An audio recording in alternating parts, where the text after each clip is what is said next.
बेचने वाला हो, आप लोगों की प्रार्थना मेरे साथ हो। जैसे आपको मालूम है, मैं जो विषय आप लोगों के साथ मनन करने के लिए मैंने चुना है, वो 4 रातकालीन दृश्य है जो श्रेष्ठ गीत के पुस्तक में पाए जाते हैं। भूमिका के तौर पर सबसे पहले मैं ये बताना चाहूंगा कि किस नजरिए से इस पुस्तक को मैं पढ़ता हूँ, इसका अध्ययन करता हूँ। कुछ समय पहले, 1-2 साल पहले, एक विवाद ऐसा खड़ा हुआ था। कुछ भाई लोगों ने ये बताने की कोशिश की, कोई नई सोच नहीं थी। काफी सालों से शायद अन्य संस्थाओं के लोग ये विचार प्रस्तुत किया है कि ये पुस्तक पति पत्नी के बीच के संबंध को बताने के लिए ही इस्तेमाल किया गया है। इसके ऊपर इस पुस्तक का कोई ज्यादा मायना नहीं रखता है। लेकिन जैसे आप जानते हैं, कलीसिया के भाई लोग, कलीसिया मतलब जैसे आपको मालूम है किसी संस्था नहीं है, परंतु प्रेम में परमेश्वर के वचन के अनुसार जो कलीसियाएं स्थापित की गई है, आपस में आत्मिक संगति रखते तो है, परंतु हर एक कलीसिया, स्थानीय कलीसिया अपने ही दिवट में अपने ही जगह पर परमेश्वर के वचन के लिए खड़ी रहती है। तो इन कलीसियाओं में जितने भी भाई लोग, जितने लोगों को, शिक्षकों को मैं जानता हूं, उनमें से किसी ने कभी इस नजरिए से इस पुस्तक का अध्ययन नहीं किया गया है। और जितने भी पुस्तक लिखने वाले हैं, वे सब के सब इस पुस्तक को यहोवा परमेश्वर और इस्राएल के बीच के, या परमेश्वर और परमेश्वर के लोगों के बीच के संबंध को अलंकारिक तौर पर दृष्टांत के साथ बताने के लिए इस्तेमाल किया गया पुस्तक बताता है। उन पुस्तकों में सबसे अच्छा जो मैं जानता हूं, सबसे बढ़िया जो मैं समझता हूं इस पुस्तक का व्याख्या के तौर पर, वो what the Bible teachers series में जॉन रिची पब्लिकेशंस का जो what the Bible teachers commentary है, उसमें जिम फ्लैनिगन नामक एक प्रभु का सेवक इसके ऊपर टिप्पणी दिया हुआ है। उन्होंने इसका व्याख्या लिखा है व्हाट द बाइबल टीचर्स में। सॉन्ग ऑफ सॉन्ग्स में श्रेष्ठ गीत के पुस्तक के सबसे उत्तम पुस्तक व्याख्या मैं उसे समझता हूँ, बहुत सिस्टमैटिक तरीके से और भक्ति के साथ उन्होंने इस पुस्तक के साथ व्यवहार किया है, और जो शिक्षा सामने लाया है वो बेश है। और ये बात अन्य शिक्षकों में भी, हम कलीसिया के भाइयों में भी जाने देख सकते हैं, उन्होंने भी इसी तरीके से इस पुस्तक को देखा है और अध्ययन किया है। यही नजरिया में भी रखता। अफसोस की बात है कि बहुत से बाइबल स्कूल्स में, बाइबल कॉलेजेस में बाप्टिस्ट और अन्य प्रेस्बिटेरियन और मेथडिस्ट अन्य संस्थाओं के लोगों के द्वारा लिखे गए पुस्तकों को इस्तेमाल करते हैं, और बहुत कम ऐसे बाइबल स्कूल्स या कॉलेजेस को मैं जानता हूं या शिक्षकों को जानता हूं जो कलीसिया के ही भाइयों के द्वारा परमेश्वर का वचन, जो उच्च स्तरीय हर्मेनेutical प्रिंसिपल्स के साथ बाइबल का अध्ययन किया हो और लिखा गया हो, पुस्तकों का इस्तेमाल किया जाता है। इसी कारण गलत नजरिए से इस पुस्तक का प्रस्तुतिकरण किया गया है। तो आज जब मैं आप लोगों के साथ वक्त बिताता हूं, मैं बताना चाहता हूं कि ये पुस्तक का जो नजरिया जो मेरा है वो ये है, जैसे यहूदी लोग यहोवा परमेश्वर और इसराइल में जो शेष बचे हुए लोग हैं, जो भक्त लोग हैं, उनके बीच के संबंध को दिखाते हुए ये पुस्तक लिखा गया करके कहते हैं। उसी नजरिए से मैं भी इस पुस्तक के पास जाता हूं और अध्ययन करता हूं। और आपको ये मालूम होना चाहिए, ये अकेला पुस्तक नहीं है जो पति पत्नी के संबंध को, परमेश्वर और परमेश्वर के लोगों के बीच के संबंध को बताने के लिए इस्तेमाल किया गया हो या बताया गया हो। यदि आप यिर्मयाह के पुस्तक पढ़ोगे, एहजकेल के पुस्तक को पढ़ेंगे, खास तौर पर 16वें अध्याय, और फिर होशे के पुस्तक को पढ़ेंगे। इन तीनों पुस्तकों में और अन्य और भी पुस्तक है, पति पत्नी के बीच के संबंध को, परमेश्वर और परमेश्वर के लोगों के बीच के संबंध, रिश्ते को चित्रित करने के लिए इस्तेमाल किया गया है। अनेक सिद्धांतों को, शिक्षा को सिखाने के लिए इस्तेमाल किया गया है। और जब हम नए नियम में आते हैं, आपको मालूम है कलीसिया और प्रभु यीशु मसीह के बीच के संबंध को भी दुल्हन और दूल्हे के बीच के संबंध को के द्वारा चित्रित किया गया है। वो इसलिए है, दुनिया में दो लोगों के बीच सबसे नजदीक रिश्ता, यदि दो लोग एक दूसरे को जानने के ऐसा कोई संबंध हो, उसमें सर्वोच्च संबंध पति पत्नी के बीच का संबंध है। माँ या बाप और बच्चों के बीच के, या भाई और बहनों के बीच के, या दो दोस्तों के बीच के जो संबंध है, उन सबों में हम सीमा को पा सकते हैं। लेकिन पति पत्नी के बीच का जो संबंध है, एक दूसरे को जो जिस तरीके से हम जानते हैं, उससे बढ़कर एक दूसरा रिश्ता कभी हो ही नहीं सकता, संसार में हो ही नहीं सकता।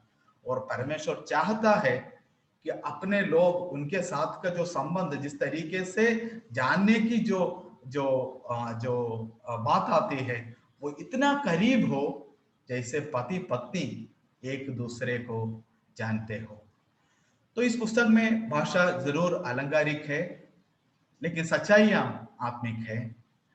और यहाँ पर हम कलीसिया को, जैसे आपको मालूम है, पुराना नियम में कहीं भी हम कलीसिया को नहीं पाते। कलीसिया बिल्कुल एक नया नियम का प्रकाशन, एक भेद है जो नया नियम में जाकर के सबसे पहले प्रभु यीशु मसीह ने प्रकट किया और बाद में उसकी शिक्षा को प्रेरितों और भविष्यवक्ताओं के द्वारा किया गया। इसलिए पुराना नियम में कहीं भी हम कलीसिया का जिक्र को नहीं पाते। दृष्टांत के तौर पर जरूर हम देखते तो है और उदाहरण को हम पुराना नियम से ले सकते हैं, परंतु कहीं भी नया नियम की जो जिक्र है, नया नियम की कलीसिया की जो जिक्र है, मसीही संगति का या मसीही कलीसिया का जो जिक्र है, वो कहीं भी हम पुराना नियम में पाते नहीं है। वहां पर हम यहूदियों को और यहोवा परमेश्वर को पाते हैं और उनके बीच के आत्मिक संबंध को हम पाते हैं। और यहाँ पर हम यहोवा परमेश्वर और यहोवा के लोग, जो यहूदी शेष बचे हुए लोग हैं, जो चुने हुए लोग हैं, उन दोनों के बीच में आपस के जो निकटतम रिश्ता है, बातचीत है, उसको पाते हैं। और उनके शब्दों को हम उधार में लेकर के हम यहोवा परमेश्वर अर्थात प्रभु यीशु मसीह स्वयं के बारे में और प्रभु जो कलीसिया, प्रभु के लोगों के बारे में जो बातें बताया गया है, उसको नया नियम के प्रकाश में अपने आत्मिक उन्नति के लिए समझने की कोशिश करेंगे। ये पुस्तक मेरा सबसे पसंदीदा पुस्तकों में एक है। जैसे आपको मालूम है, पूरा बाइबल परमेश्वर की आत्मा की प्रेरणा से रचित हो गए हैं, लेकिन हर व्यक्ति को अलग अलग कुछ ऐसे पुस्तक होते हैं जिससे वो बहुत नजदीक, ज्यादा पसंद करते हैं। और ये उन पुस्तकों में है जिसे मैं सबसे ज्यादा पसंद करता हूँ। दूसरा पुस्तक है यशायाह के पुस्तक, मुझे बहुत पसंद है वो पुस्तक। तीसरा इब्रानियों के पुस्तक, मत्ती, मरकुस, लूका और यूहन्ना, इन 4 पुस्तक ये मेरे लिए बहुत पसंदीदा है। वो इसलिए हैं, इन पुस्तकों में अन्य पुस्तकों से बढ़कर प्रभु यीशु मसीह के बारे में बताया गया है। और श्रेष्ठ गीत एक ऐसा पुस्तक है जिसके शुरुआत से लेकर अंत तक प्रभु ही भरा हुआ है। हर अध्याय में, हर पद में प्रभु और प्रभु के लोगों के बीच के संबंध को इसमें जिक्र किया गया है। और प्रभु से बढ़कर और अन्य कोई विषय नहीं है प्रभु के लोगों के लिए जो दुनिया में उनको दिल को उबार सकता है और उन्हें आगे जाने में प्रोत्साहन दे सकता है। जितना अधिक हम प्रभु को ताकते रहते हैं, देखने और समझने और सीखने की कोशिश करते हैं, उतना अधिक हमारे स्वरूप जो है वो प्रभु के अनुरूप बदलता चला जाता है। तो ये भूमिका के तौर पर इस पुस्तक के साथ जो मेरा नजरिया है, जिस तरीके से मैं इसके समीप जाता हूं, बताना चाहता हूं। दूसरी बात, जो बातें, जो शब्द, जो विषय हमने चुना है वो रातकालीन दृश्य है और उसमें 4 रातकालीन दृश्य है।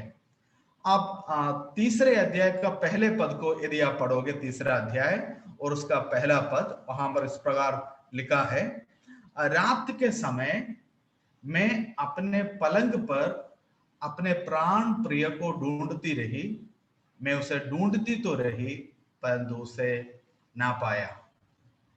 फिर यदि आप उसी अध्याय के 8वें पद में आओगे, वहां पर इस प्रकार लिखा है, वे सबके सब तलवार बांधने वाले और युद्ध विद्या में निपुण हैं। प्रत्येक पुरुष रात के डर से जांघ पर तलवार लटकाए रहता है। और फिर 5 अध्याय और उसका चौथा पद दिया पड़े, 5वें अध्याय का चौथा पद वहां पर इस प्रकार है, मैं सोती थी परंतु मेरा मन जागता था, सुन मेरा प्रेमी खटखटाता है और कहता है, हे मेरी बहन, हे मेरी प्रिय, हे मेरी कबूतरी, हे मेरे निर्मल, मेरे लिए द्वार खोल, क्योंकि मेरा सिर ओस से भरा है और मेरी लटें रात में गिरी हुई दंदों से भीगी है। तो इन तीनों जगह पर रात का जिक्र आप पा सकते हैं। लेकिन अफसोस की बात है, पहले अध्याय का यदि आप 12वें 13वें और 14वें पद को पढ़े तो ये हमारा आज का मनन का भाग है। उसमें 14वां पद में इस प्रकार लिखा, वर्स 14 में, मेरा प्रेमी मेरे लिए मेहंदी के फूलों के गुच्छे के समान है। 13वां पद है, मेरा प्रेमी मेरे लिए लोबान की थैली के समान है जो मेरी छातियों के बीच में पड़ी रहती है। हिंदी में और मलयालम इन दोनों भाषा में, अन्य भाषाओं के भारत के मुझे मालूम नहीं है किस प्रकार है कि रात का शब्द यहां पर आप नहीं पाते। लेकिन यदि किंग जेम्स वर्जन और जे.एन. डार्बी वर्जन आदि हिंदी में जो इंग्लिश में जो अनुवाद है यदि आप पढ़ोगे, मैं पढ़कर आपको सुनाऊंगा। 13वां पद इस प्रकार है, A bundle of myrrh is my well beloved unto me. He shall lie all night betwixt my breast. सारी रात वो मेरे छाती के बीच में पड़ा रहेगा। इस प्रकार है, He will lie all night betwixt my breast. तो ये 4 ऐसे रातकालीन दृश्य है। आपको मालूम है एक दिन में 8 पहर होते हैं, 8 याम होते हैं, 8 याम रे हम गाना गाते हैं, 8 याम होते हैं, एक दिन का 8 याम है। और दिन में 4 याम या 4 पहर और फिर रात का 4 पहर रात को। और आपको याद होगा 14 पहर पर, 14 याम पर प्रभु यीशु मसीह पहाड़ से पानी के ऊपर चलकर लोगों के पास आता है। तो इन भागों को, इन चारों भागों को यदि हम पढ़े, इसको हम ये मसीही समय के अर्थात पेंतकुस्त के दिन से लेकर के प्रभु यीशु मसीह के आगमन के दिन तक के पूरे समय का अध्ययन कर सकते हैं। और वर्तमान इस समय को पौलुस कहता है रोमियो के पुस्तक में, रात अब बहुत बीत गई है और दिन निकलने पर है, इसलिए हम रात के कामों को त्याग करके उजियाले के हथियार को पहन ले। वो रोमियो के पुस्तक 16वें अध्याय में, जहां तक मेरा यादाश्त है, वो कहता है। तो वर्तमान समय को अर्थात पेंतकुस्त के दिन से लेकर प्रभु यीशु मसीह के आगमन तक के जो समय को या मसीही कलीसिया के समय को धरती पर जो है वो एक लंबे रात से तुलना किया गया है। हम एक रात से होकर के गुजर रहे हैं और एक रात का 4 याम होते हैं। और जैसे हम बाइबल का अध्ययन करते हैं, इन चारों याम में या चार जो याम है या पहर है, भिन्न हालात से होकर के कलीसिया गुजरती है। और पहला जो पहर है उसको हम प्रेरितों के या पहले सदी से हम तुलना कर सकते हैं। उसका हम जिक्र पहला अध्याय का 13वें पद में पाते हैं। और फिर जब हम 3 अध्याय में आते हैं, एक अलग समय से लोग होकर के वहां पर कलीसिया जाती है या प्रभु के लोग गुजरते हैं, वहां पर रात में प्रभु को ढूंढते हैं लेकिन पाते नहीं हैं। एक अंधकार का हालत से होकर के बिना अपने प्रिय के नजदीकी को या उसके प्रेजेंस को पहचाने हुए निकलने वाले एक हालत को हम जानते हैं। लेकिन जब हम तीसरे रात में आते हैं, वहां पर एक बेदारी को हम पाते हैं। वहां पर लोग तलवार लेकर के राजा का पहरुए कर रहे हो, राजा को संभाल रहे हो, और लड़ाई के हालत को हम तीसरे नाइट में पाते हैं। लेकिन जब 14 रात में हम आते हैं, वहां पर हालत भिन्न है। वहां पर प्रिय जो है घर के बाहर है और वो दरवाजे पर खटखटा रहा है, बोल रहे कि मुझे अंदर आने दो, और लेकिन वो तो खोलने के लिए बहुत देरी करते हैं। और तुरंत ही हमारा मन जो है प्रकाशित वाक्य के पुस्तक में चले जाते हैं, और वहां अध्याय में इसी तरीके के एक हालात को हम जानते हैं। वहां पर प्रभु कलीसिया के बाहर है, बाहर खड़ा खटखटाता हूं, यदि कोई मेरी आवाज सुनकर मेरे लिए खोल दे तो मैं अंदर आऊंगा और उसके साथ संगति करूंगा, प्रभु बताता है। तो कलीसिया भिन्न हालातों से होकर के गुजरते हैं। और यहूदी लोगों के चरित्र को भी, यदि हम इतिहास को भी सीखें, वहां पर भी हम इसी प्रकार हालात को देखेंगे। यहूदियों के इतिहास में भी इसी प्रकार के समय से होकर के वे भी गुजर गए हैं।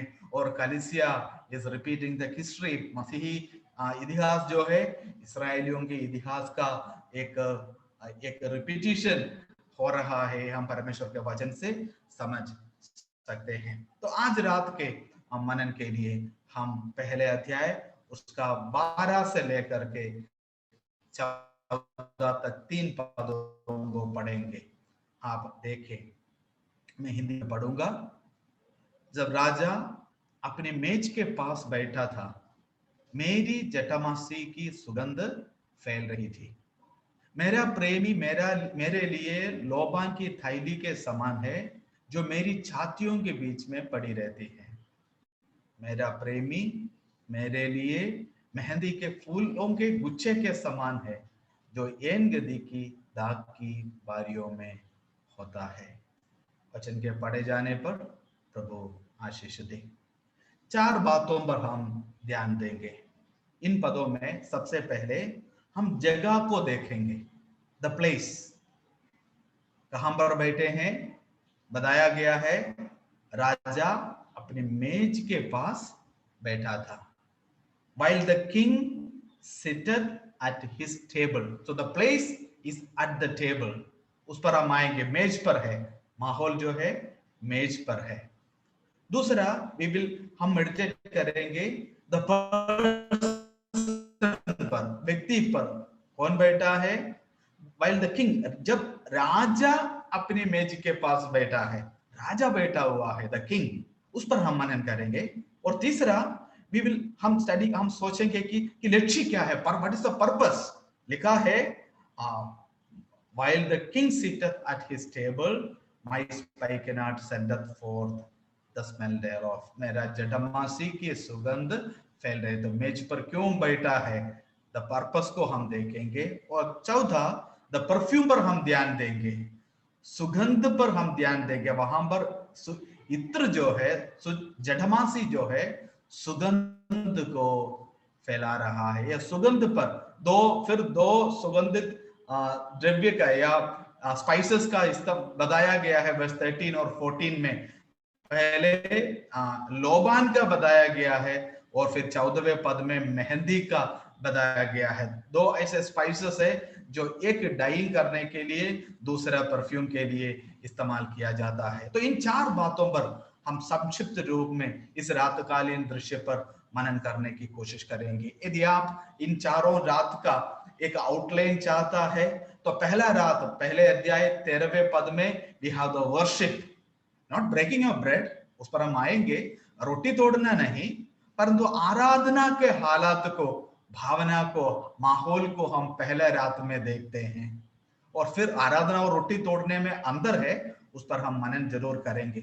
और दूसरा जो है वर्स 3 वर्स 1 में, there we have the wandering मतलब भटकने के हालत को, पिछड़ापन के हालात को हम तीसरे अध्याय का पहले पद में देखते हैं। और तीसरा जो है वर्स 9 में, वर्स 8 में, चैप्टर 3 वर्स 8 में, we have the war, not wandering but there is a war, एक लड़ाई के हालात को, माहौल को हम देख, और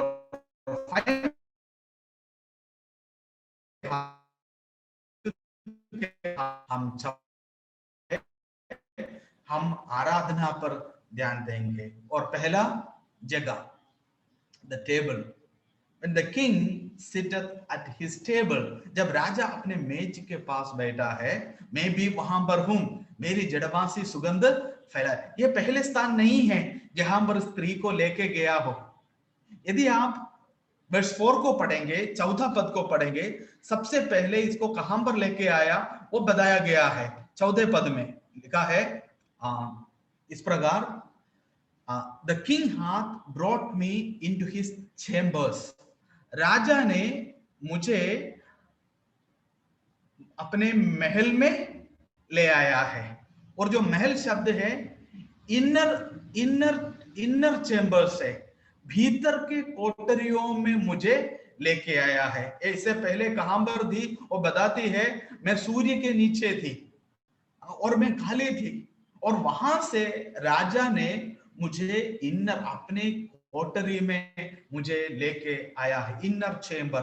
और इनर चेंबर में क्या है, it is alone with her beloved, अपने प्रिय के साथ अकेले में। सबसे पहले ये स्त्री वहां पर अपने इनर इनर इनर चेंबर में राजा के साथ पहले मिला। ये एक व्यक्ति के कन्वर्शन से जुड़ा हुआ है, उद्धार पाने से जुड़ा हुआ है। आपको मालूम है उद्धार जो है वो एक व्यक्तिगत पर्सनल अनुभव है, उसमें दूसरा किसी का कोई स्थान, कोई जगह नहीं है। जरूर सुसमाचार सुनाने वाले का शब्द हम सुनेंगे, जरूर हम सुसमाचार सुनेंगे, लेकिन आखिरकार जब हमारा उद्धार होता है वो बिल्कुल हमारे और प्रभु यीशु मसीह के बीच में एक प्राइवेट अफेयर होता है, जहां पर हम अपने पापों को अंगीकार करते हैं, जहां पर हम अपने हृदय की बातों को प्रभु के सामने उंडेलते हैं और उससे कहते हैं कि वो हमारे जीवन में आ जाए, कहते हैं कि प्रभु मेरे पापों को क्षमा कर, मैं आपका हमसे बातें करता है और हमारे मन को कायल कर देता है, और हम सिर झुकाकर मन फिराकर यीशु मसीह को अपना प्रभु और उद्धारकर्ता के रूप में स्वीकार करता है। ये फर्स्ट अफेयर है, फर्स्ट रिलेशनशिप है जो परमेश्वर प्रभु यीशु मसीह के साथ एक व्यक्ति, उद्धार पाया हुआ एक व्यक्ति का होता है। बिना इसके अन्य सारी बातें व्यर्थ होता है। जब तक व्यक्तिगत तौर पर यह संबंध, जैसे एक पुरुष एक स्त्री को अपने पति और पत्नी के रूप में आपस में स्वीकार करते हैं, उसी प्रकार का एक प्राइवेट अफेयर होता है उद्धार पाना भी। हम इसहाक के बारे में, इसहाक और रिबेका के बारे में इस प्रकार पढ़ते हैं कि इसहाक ने जब रिबेका को देखा, उसे अपने मां के कोठरी में लेके गया और वहां पर वो उसकी पत्नी बन गई वहां पर। So it is a private, एक सीक्रेट प्राइवेट अफेयर होता है इनर कोठरी में। तो वहां पर हमारा उद्धार होता है। एक व्यक्ति प्रभु यीशु मसीह को पहली बार जानता है। कैसे जानता है? जैसे प्रभु ने कहा, मैं अपने भेड़ को जानता हूं और अपने मेरे भेड़ मुझे भी जानते हैं।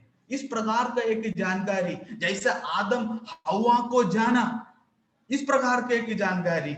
या नया नियम में फिर आए, उस स्त्री जिसका लघु बहने का बीमारी था, उसने भीड़ में जाकर के प्रभु के कपड़े के किनके को छुआ, इस विश्वास के कि यदि मैं उसके कपड़े के किनके को भी छू लूं तो मैं चंगी हो जाऊंगी।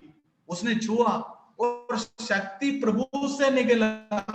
यीशु ने जाना कि शक्ति उससे निकला है और एक स्त्री चंगी हुई है। और स्त्री ने भी जाना कि उसने मुझे चंगा किया है। उस भीड़ में केवल दो लोग एक दूसरे को जानते थे। प्रभु उस स्त्री को जानता था जिसने विश्वास से उसे छुआ, और वो स्त्री प्रभु को भी जान लिया जिसने उसे चंगा किया। Inner chamber, personal relationship with the Lord Jesus Christ. The king, राजा ने मुझे अपने भीतर के कोठरी में ले आया है। और वहां से एक प्रोग्रेस को हम देखते हैं। अब वो मेज उसके प्रभु राजा और राजा के लोगों के साथ मेज में बैठा हुआ है, बैठी हुई है। और उधर जो मेज शब्द इस्तेमाल किया है, मेरे पास जो बाइबल है, मैं न्यूबरी बाइबल का इस्तेमाल करता हूं। बाइबल का अध्ययन करने वालों के लिए एक बहुत अच्छा टूल है Newbury Bible. King James version है, लेकिन न्यूबरी नामक एक एक ऐसा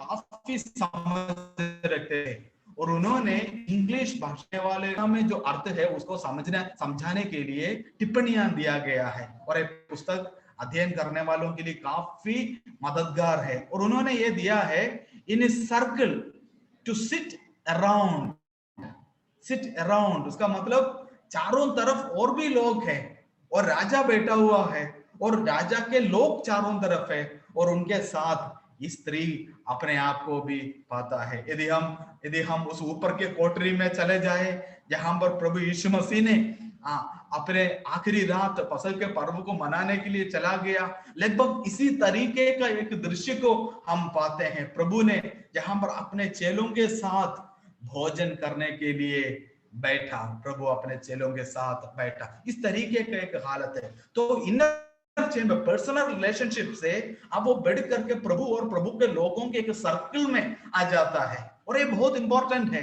प्रभु हमें अनाथ नहीं छोड़ता। उद्धार पाने के बाद प्रभु हमें अपने मर्जी में जीने के लिए नहीं छोड़ता। हमेशा प्रभु अपने भवन में हमें लेके आता है, अपने लोगों के बीच में हमें लेके आता है। प्रभु कलीसिया के साथ हमें जोड़ देते हैं। इतना ही नहीं कि सार्वजनिक कलीसिया के साथ प्रभु हमें जोड़ देते हो, परंतु प्रभु हमें स्थानीय कलीसिया के साथ भी जोड़ देते हैं। उद्धार पाने वालों को प्रभु प्रतिदिन कलीसिया में मिला मिला देता था, प्रभु अपने लोगों के साथ जोड़ते हैं, और वहां पर हालात बहुत भिन्न है। और फिर बाद में जब हम उसको देखते हैं दूसरे अध्याय और उसके चौथे पद में, आप पाएंगे कि उसको वहां से अपने लोगों के बीच में से मेज से वो एक महल में लेके आता है, भोज के घर में लेके आता है। 2 अध्याय उसका 14 पद को पढ़े, वो मुझे भोज के घर में ले आया, और उसका झंडा जो मेरे ऊपर फहराता था वो प्रेम था। भोज के घर में, he brought me to the banqueting house। आपको मालूम है बैंक्वेट क्या होता है? बैंक्वेट वो जगह होता है जहां शादी के बाद दूल्हा और दुल्हन सारे मेहमानों के सामने प्रस्तुत किए जाते हैं। वो अन्य शब्दों में कहें तो दूल्हा जो है अपने दुल्हन को, अपने सारे दोस्तों को, नेवते दिए हुए सारे रिश्तेदारों को, सबके सामने अपने दुल्हन को बैंक्वेट में प्रस्तुत करता है। वहां पर सब मिलकर खुशी और आनंद मनाता है। तो इस जगह पर फिर यहां से मेज से फिर वहां की ओर उसे बैंक्वेटिंग हाउस में लेके जा। और आपको याद होगा एस्तेर के पुस्तक में राजा ने एक बहुत बड़ा भोज का प्रबंध किया, और अपने राज्य के सारे 120 देशों से शायद लोगों को बुलाया, और वो चाहता था कि अपने पत्नी को वहां पर उसके साथ लोगों के सामने प्रस्तुत करे, लेकिन रानी ने नहीं चाहा, और बहुत बड़ा अदल बदल वहां पर हुआ, आपको याद होगा। लेकिन यहाँ पर उस तरीके से नहीं, यहाँ पर उसे प्रस्तुत किया जाता है। और हमें यदि हम नया नियम के दृष्टिकोण से यदि हम देखें, कलीसिया के हालत को देखें, वर्तमान हमारा स्थिति प्रभु और प्रभु के लोगों के साथ मेज पर है। लेकिन एक दिन आएगा जिस दिन मेमने का शादी होगा, कलीसिया उठा लिया जाएगा, नया यरूशलेम महिमा के साथ प्रभु यीशु मसीह के साथ कलीसिया उतर कर आएगा, और कलीसिया को एक दुल्हन के समान सारे संसार के सामने प्रभु यीशु मसीह स्वयं प्रस्तुत करेगा। तो ये प्रोग्रेस को हम देख सकते हैं, और ये वर्तमान स्थिति में भी होता है। जब हमारा रिश्ता, हमारा संबंध, जीवित संबंध प्रभु यीशु मसीह के साथ उद्धार में हुआ, और जब हम प्रभु के लोगों के बीच में आ जाता है और प्रभु के लोगों के संगति में बैठते हैं, तो फिर प्रभु हमें दूसरों के सामने प्रस्तुत करता है, और हम अपनी महिमा को प्रकट करने के लिए अपने लोगों को वो इस्तेमाल करता है। तो जगह जो है मेज पर है, वर्तमान में वो मेज पर है। और ये यहाँ इस बात को जब हम देखते हैं, मेज जो है, आपको मालूम है जब हम पहले कुरिन्थियों के पुस्तक 10 और 11 अध्याय को पढ़ते हैं, वहां पर दो दो मुख्य चीजों को हम पाते हैं। 10 अध्याय में जब पौलुस प्रभु के लोगों के संगति के बारे में जब शिक्षा देता है, तो वहां पर आप मेज के संबंध में बातें करता है। वो बोलता है कि मैं नहीं चाहता कि तुम भूतों के मेज और प्रभु के मेज दोनों में एक साथ भागी हो। वहां पर जो जो मुख्य बिंदु है, जो जिस मुद्दे पर पौलुस बातें करता है, वो संगति है, मसीही विश्वासियों का संगति, प्रभु के साथ और एक दूसरे के साथ जो संगति है, उसके विषय में वो चर्चा करता है। खाने पीने की बातों में वो बातचीत करता है, और वो बोलते हैं कि तुम मंदिर में जाकर के वहां पर लोग अपनी देवी देवताओं के साथ जो संबंध रखता है, उनके पूजा में जो बातें बांटते हैं एक दूसरे के साथ, वो भूतों के लिए चढ़ाया हुआ बातें होते हैं और भूतों की संगति होता है, और जिसमें तुम्हें भागीदार होना नहीं चाहिए। और क्योंकि तुम प्रभु के मेज के, प्रभु अपने लोगों के लिए जो प्रबंध करता है, उस मेज के भागीदार हो। दोनों के, भूतों का और प्रभु के, दोनों के मेज के भागीदार तुम एक ही साथ नहीं हो सकते। और उस संबंध, संगति को दिखाने के लिए वो प्रभु भोज में जो बातें किया करता है, उसको उदाहरण के तौर पर लेता है। तो प्रभु का मेज और प्रभु भोज, इन दोनों को हमें अलग से समझना अनिवार्य है। प्रभु का जो मेज जो है वो बहुत विशाल है, मतलब वो संगति को दर्शाता है, प्रभु के प्रबंध को दर्शाता है। और ये जो मेज पुराना नियम में भी आप पाएंगे, वो मेरे शत्रुओं के सामने मेरे लिए मेज को बिछाता है। आप भजन 23 में आप इस प्रकार पढ़ता है, मेज को बिछाते। लेकिन प्रभु भोज जो है, आप पुराना नियम में कहीं नहीं पाएंगे। पुराने नियम के लोग भी प्रभु के संगति को अनुभव किया है और उसके प्रबंध को अनुभव किया है, और वर्तमान हालत में हम जो कलीसिया के हैं, प्रभु के प्रबंध को और प्रभु के संगति को हम भी अनुभव करते हैं, और उसमें प्रभु भोज भी शामिल है। प्रभु भोज प्रभु के मेज में शामिल है, लेकिन प्रभु का मेज प्रभु भोज में सीमित नहीं है। प्रभु भोज में सीमित, प्रभु के मेज में मेज जो है प्रभु भोज में सीमित नहीं है। केवल प्रभु भोज में लेने से ही संगति होता है, हमें कभी सोचना नहीं चाहिए, क्योंकि प्रभु का मेज में अनेक अनेक कंडीशंस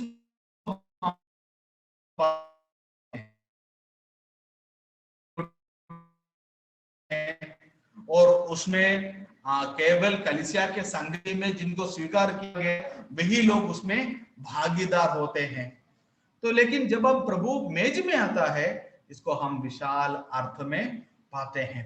लेकिन प्रभु भोज प्रभु मेज में शामिल है, और प्रभु के लोगों की जो संगति प्रभु के साथ और एक दूसरे के साथ जो संगति है, उसको दिखाने वाला सर्वोच्च उदाहरण है, सबसे उत्तम और ऊंचा कार्य है प्रभु भोज जो है, लॉर्ड सपर जो है, जिसको हम रोटी तोड़ने की सभा कहता है। रोटी तोड़ने की सभा में जो कार्य हम किया करता है, वो ना केवल प्रभु यीशु मसीह को स्मरण करने के लिए है, ना केवल वो प्रभु की आज्ञा का पालन होता है, परंतु वो मसीही संगति का भी उच्चतम स्तर के एक उदाहरण को दुनिया के सामने प्रस्तुत करता है। इसलिए उसी दृष्टांत को पौलुस पहले कुरिन्थियों 10 अध्याय में मसीही संगति की शिक्षा को सिखाने के लिए इस्तेमाल करता है।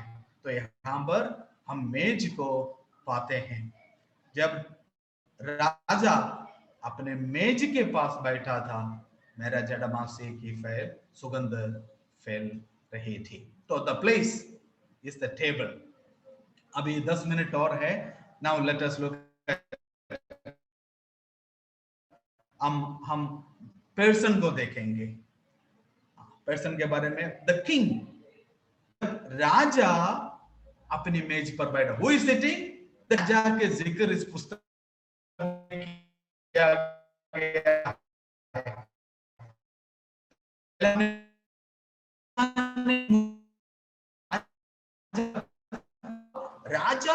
मेज पर बैठा हुआ है। तीसरे अध्याय में जब आएंगे वहां पर भी राजा सुलेमान अपने लिए एक चैरियट को बनाया, एक रथ को बनाया, राजा सुलेमान। और फिर 11वें पद में राजा सुलेमान को देखने के लिए निकल जाओ बताया गया है। और फिर 7वें अध्याय में उसका 5 पद में 5वीं बार हम राजा के जिक्र को पाता है। भिन्न नाम से यहां पर स्त्री अपने प्रिय को पुकारता। सुलेमान नाम है, सुलेमान का भी जिक्र लगभग 7 बार आया है, और राजा जो जिक्र है वो 5 बार हम इस पुस्तक में पाते हैं। और पांचों जगह पर उसकी राजा जो शब्द है उसकी प्रभुता पर जोर देता है। और इसका एक इक्वलेंट यदि आप नया नियम में पाना चाहे, प्रभु है। राजा, यदि पुराना नियम में हम राजा शब्द पाता है, उसका इक्वलेंट समान शब्द जो नया नियम में है वो प्रभु है। उसकी प्रभुता को, उसके अधिकार को दिखाने वाला शब्द है। तो कौन, किसने मुझे कोठरी में लेके आया? किंग, राजा ने मुझे भीतर के कोठरी में ले आया। मसीह जीवन के हर स्तर में यीशु मसीह के प्रभुता बहुत मायना रखता है। चाहे वो मेज पर हो, चाहे वो सेवकाई के स्तर पर हो, लड़ाई के स्थान पर हो, और चाहे वो उद्धार के स्थान पर हो, हर जगह राजा, प्रभुता, प्रभु मायना रखता है। और आपको मालूम एक व्यक्ति का उद्धार कैसे होता है? आमतौर पर आजकल के प्रचार में बताया जाता है कि यीशु पर विश्वास करो तो तुम उद्धार पाओगे। यीशु को उद्धारकर्ता के रूप में स्वीकार करो, यीशु पर विश्वास करो, एक विश्वास करो कि वो आपके लिए मारा गया, गाड़ा गया, जी उठा, आप उद्धार पाओगे। लेकिन क्या बाइबल इस प्रकार कहती है? उद्धार के बारे में जब टिप्पणी देते हुए पौलुस इस प्रकार लिखता है, रोमियो की पुस्तक 10 अध्याय उसके 90 पद में, यदि तू अपने मुंह से यीशु को प्रभु जानकर अंगीकार करे। सबसे पहले उद्धार के लिए जो कंडीशन है वो ये है, आपको यीशु को अपने मुंह से प्रभु जानकर अंगीकार करना है। If you confess with your mouth Jesus as Lord, प्रभु यीशु को प्रभु जानकर अंगीकार करना, उद्धारकर्ता के तौर पर अगर करना नहीं पाया, जरूर वो उद्धार करते। यदि आपको उद्धार करना है, उसे प्रभु जानकर अंगीकार करना है। प्रभु का अर्थ क्या है? स्वामी, मालिक, अधिकार रखने वाला। एक व्यक्ति जब मन फिर आता है, उद्धार चाहता है, पापों की क्षमा पाता है, वो सबसे पहले अपने जीवन को सरेंडर करता है। एक बहुत बड़ा समर्पण, सरेंडर शामिल है उद्धार में। उस समर्पण के बगैर, उस सरेंडर के बगैर आत्मिक जीवन, नया जन्म नहीं हो सकता। और वो सरेंडर यीशु को अपने जीवन का प्रभुता देना है। प्रभु जी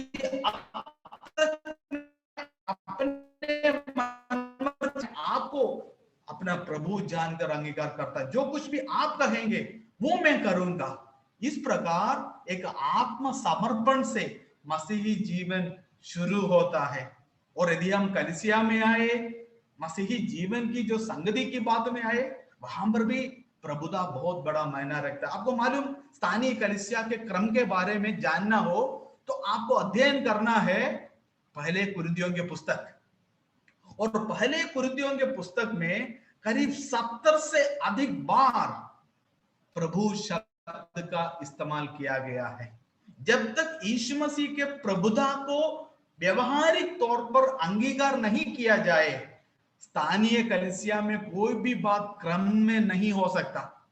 यदि हर एक विश्वासी यीशु मसीह के प्रभुता को अंगीकार करे और एक समर्पण के मनोभाव से, एक अधीनता के मनोभाव से कलीसिया में जाए और प्रभु की प्रभुता की अधीनता में बैठे, प्रभु की इच्छा को अंगीकार किया जाए, तो वहां पर क्रम लागू होगा।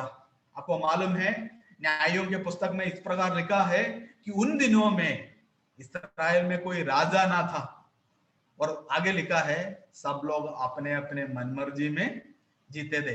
Everyone did that which was good in his own sight. हर एक जन उसे जो ठीक सूझता था, अच्छा लगता था, वो करता था। लेकिन जब राजा होता है, हर एक को जो ठीक सूझता है उस पर काम नहीं चलता, परंतु जैसा राजा कहता है उसके मुताबिक काम किया जाता है। यीशु मसीह के प्रभुता एक कलीसिया पहचानती है, जानती है, अंगीकार करती है, ये कैसे हम समझ सकते हैं? यदि वहां पर प्रभु की आज्ञाओं का पालन वैसा ही किया जाता है, यदि परमेश्वर का वचन ही डिसाइड करता है बातें वहां पर कैसा होना है, तो वो दिखाता है कि यीशु मसीह की प्रभुता उस कलीसिया में होता है। तो यहां पर मेज पर बैठा है तो वो अंगीकार करती है, कौन बैठा है? राजा मेज पर बैठा हुआ है। The person is the king is sitting at his table. Now third thing, 4 minute और है हमारे पास। What is the purpose?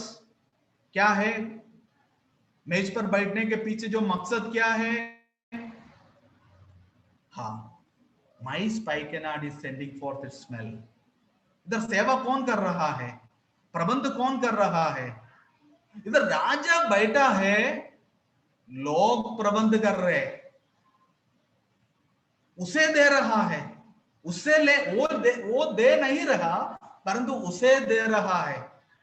आपको मालूम, हम प्रभु भोज के लिए जब इकट्ठा होता है, प्रभु के मेज में जब सप्ताह के पहले दिन, अब तो हम शायद, मुझे मालूम नहीं आप लोग इकट्ठा हो रहे कि नहीं, लेकिन गाजियाबाद में तो रुका हुआ है।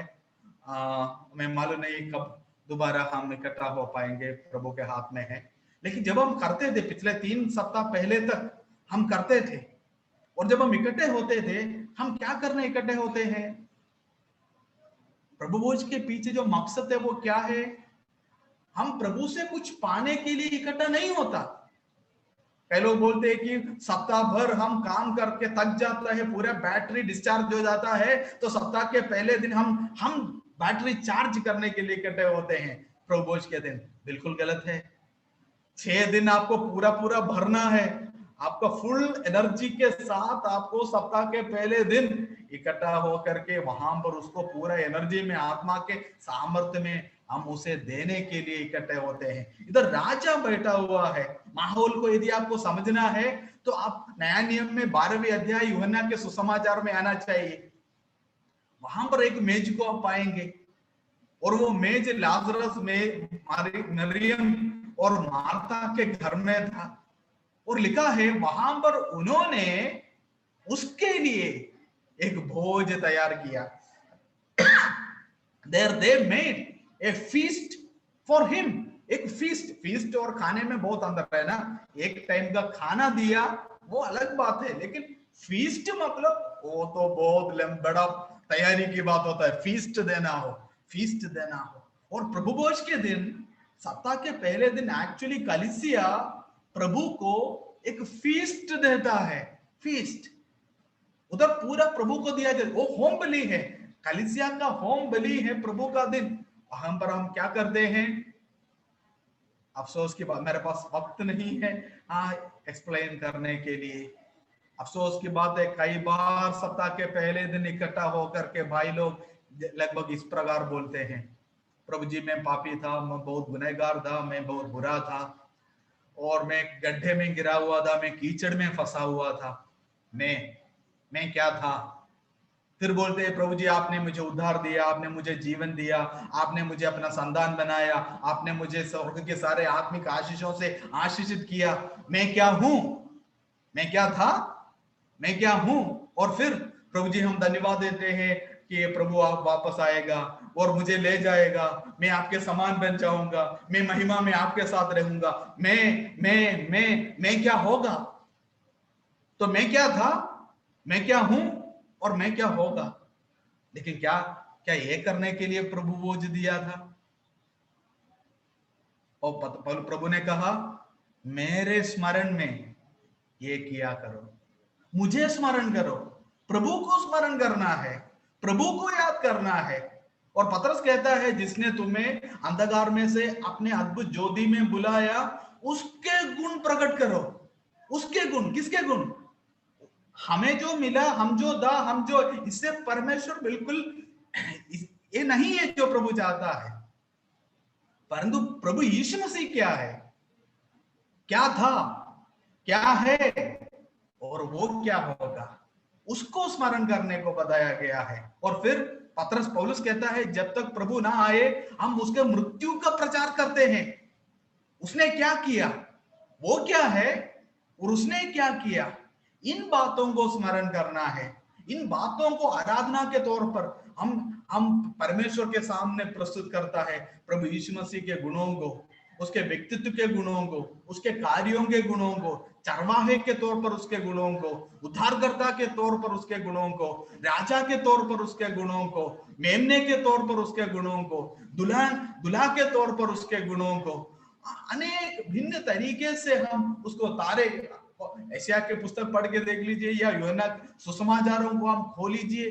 प्रभु यीशु मसीह को कितने प्रकार से, कितने पद है जो वो संभालता है, किन किन तरीके से हमारे सामने उसे प्रस्तुत किया गया, सिखाया गया है। और इन गुणों को हम आराधना के तौर पर परमेश्वर के सामने प्रस्तुत, पर्पस जो है परमेश्वर को फीस्ट देना है, सुगंधाई सुगंध वाला हवन उसे देना है। और जब होम बलि चढ़ाया जाता था, चढ़ाने वाले के कोई भी चीज मेज पर वेदी पर रखा नहीं जाता था, परंतु जो मेमने को वध किया जाता था होम बलि के तौर पर, उसको तैयार किया जाता था, उसके सिर को, उसके शरीर को, उसके भीतर के अंतड़ियों को, उसके गुणों को वेदी के ऊपर रखा जाता था। और वो जो वस्तु है, वो जो बलिदान है, सुगंधाई सुगंध के हवन की तरह ऊपर को उठ जाता था, क्योंकि वो जो बलिदान है प्रभु यीशु मसीह का व्यक्तित्व और उसके गुणों का जिक्र करता था, वो परमेश्वर को ग्रहण योग्य था। प्रभु हमारी सहायता करे कि हम आगामी दिनों में जब हम सप्ताह के पहले दिन यदि प्रभु की इच्छा में हम दोबारा कलीसिया के तौर पर एकत्रित होता हो, आक्षरिक तौर पर, वर्चुअली नहीं परंतु एक्चुअली जब हम इकट्ठे होते हो और जब हम प्रभु के मेज के चारों तरफ होंगे प्रभु भोज को करने के लिए, परमेश्वर हमारी सहायता करे कि जिस मकसद के प्रभु ने उसको ठहराया है उस मकसद को हम पूरा करें, अपने गुणों को नहीं, अपने आप को नहीं, परंतु प्रभु यीशु मसीह को सचमुच हम स्मरण कर सके और उसके गुणों को हम परमेश्वर के सामने आराधना के तौर पर चढ़ा सके। तो पहला जो रातकालीन सीन जो है, अभी 14वां जो परफ्यूम के ऊपर हमने मनन नहीं किया, परंतु वो एक विशेष रूप से बनाया गया बात था। क्या था वहां पर? हम दो चीजों को पाते हैं, मेहंदी को और फिर लोबान को पाते हैं। प्रभु यीशु मसीह का व्यक्तित्व और प्रभु यीशु मसीह का लहू, उसके तोड़े गए शरीर और उसके बहाए गए लहू को, इसमें हम मेहंदी को तो आप जानते हैं उसको डाई के लिए इस्तेमाल किया जाता है, कूट करके जब उसका रंग जो है डाई के लिए इस्तेमाल करता है, वो लाल रंग का होता है और जिक्र प्रभु के खून की और हमारा ध्यान जो है वो लेके जाता है। मिर्च जो है, लोबान जो है, एक ऐसा पीनट की तरह एक छोटा सा दाना होता है जिसको तोड़ने से सुगंध को फैलता है। तो टूटा हुआ शरीर और बहाया गया लहू का जिक्र को हम एक दृष्टांत के तौर पर हम पाते हैं और इन्हीं बातों के गुण को हम सप्ताह के पहले दिन परमेश्वर को आराधना के तौर पर चढ़ाते हैं। तो एक आराधना का हालात को हम देख सकते हैं। जैसे मैंने शुरुआत में कहा, 4 हालात को ये चारों रात हमें दिखाता है। पहला, सबसे नजदीक आराधना का भाव है, प्रभु के मेज में बैठा है और दिल से भरा हुआ हृदय से प्रभु की स्तुति और प्रभु की आराधना किया जा रहा है।